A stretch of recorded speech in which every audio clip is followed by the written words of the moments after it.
Hello students.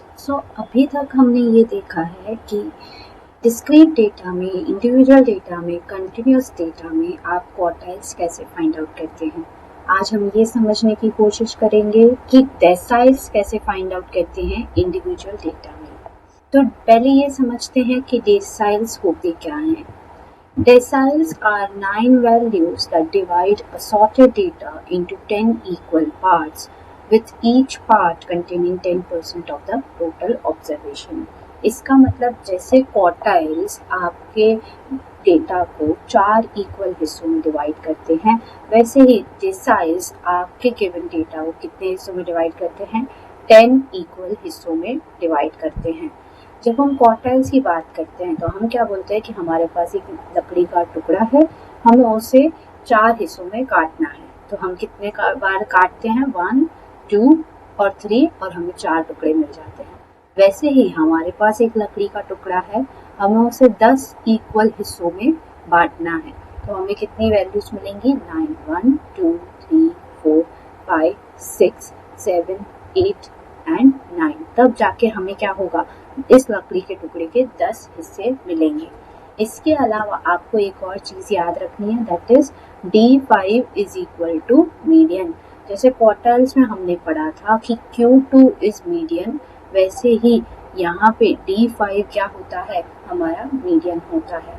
और conventionally when calculating deciles you are expected to arrange the data set into ascending order। जैसे quartiles में हम कहते हैं कि आप दोनों तरह से डेटा सेट को अरेंज कर सकते हैं, असेंडिंग में भी, डिसेंडिंग में भी। वैसे ही डेसाइल्स में भी आप असेंडिंग डिसेंडिंग में डेटा सेट को अरेंज कर सकते हैं, लेकिन for avoiding confusion you have to arrange the data set into ascending order.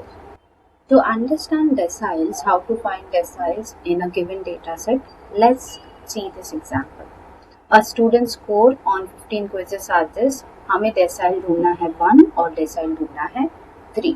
तो अगेन जैसे क्वार्टाइल्स में, अगर आपने क्वार्टाइल्स की वीडियो देखी होगी तो आपको मालूम रहेगा कि जैसे हम क्वार्टाइल्स में कहते हैं कि आपको पहले क्या करना है, डेटा सेट को असेंडिंग ऑर्डर में अरेंज करना है। तो हम वही करेंगे यहाँ पर भी, पहले हम गिवन डेटा सेट को असेंडिंग ऑर्डर में अरेंज करेंगे। एक बार given data set ascending order में अरेंज हो जाता है, अगर आपने क्वार्टाइल्स वाली वीडियो देखी है तो आपको मालूम होगा कि सेकेंड स्टेप क्या है, फॉर्मूला लिखना। अगर आप फॉर्मूला देखेंगे तो ये क्वार्टाइल्स की फॉर्मूला जैसा ही है। क्वार्टाइल्स की फॉर्मूला में यहाँ पे डी की जगह क्या होता है, क्यू होता है। अभी क्योंकि डेसाइल्स है इसलिए ये क्या हो गया है, डी। यहाँ पे आई होता है, यहाँ पे अभी आ चुका है जे। n+1/4 होता है, क्योंकि क्वार्टाइल क्या करता है, गिवन डेटा सेट को 4 हिस्सों में डिवाइड करता है। वैसे ही डेसाइल क्या करता है, गिवन डेटा सेट को 10 हिस्सों में डिवाइड करता है, इसलिए 4 का क्या हो गया, यहाँ पे 10 हो गया। Then you see step number 3। Step number 3 आपको क्या दिख रहा है, n और j के वैल्यूज ढूंढना, जो आपकी फॉर्मूला में n है और j है। अब n और j क्या है, n मतलब total numbers in the data set. ये अगर आप क्वार्टाइल की वीडियो देख रहे हैं या देख चुके हैं तो आपको मालूम रहेगा कि n का मतलब होता है डेटा सेट। j का मतलब क्या है, जो डेसाइल वैल्यू आपको फाइंड आउट करनी है। तो इस केस में हमें क्या फाइंड आउट करना है, D1 और D3। तो यहाँ पे n और j का वैल्यू क्या होगा, n is the total numbers in the data set 15 और j is the decyl number जो हमें ढूंढना है, दैट इज 1 और 3।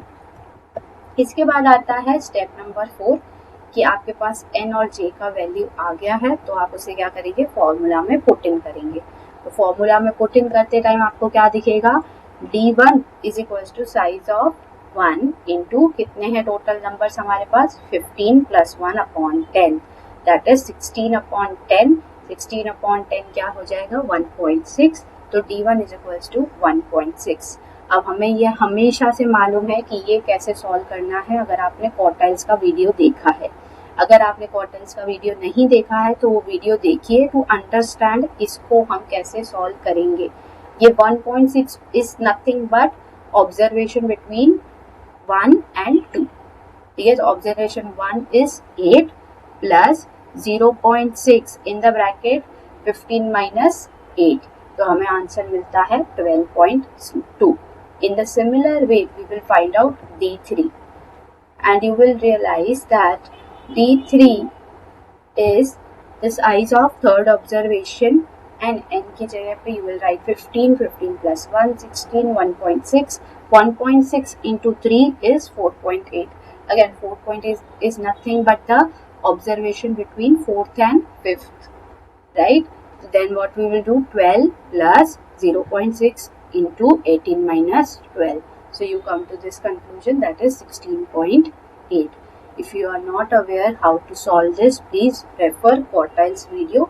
You will be able to understand it better.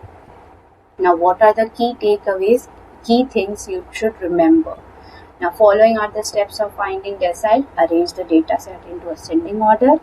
Then write down the formula. The formula is same as like quartiles, बस 4 के जगह पे यहाँ पे क्या आएगा, 10 आएगा. क्यों? क्योंकि डेसाइल्स क्या करता है, गिवन डेटा सेट को 10 हिस्सों में डिवाइड कर देता है. यहाँ पे क्या करना है, n और j का वैल्यू फाइंड आउट करना है. n क्या है, total numbers in the data set. j क्या है, जो डेसाइल नंबर आपको फाइंड आउट करना है. और फिर आपको n और j की वैल्यू क्या करनी है, पुट इन करनी है. That's all.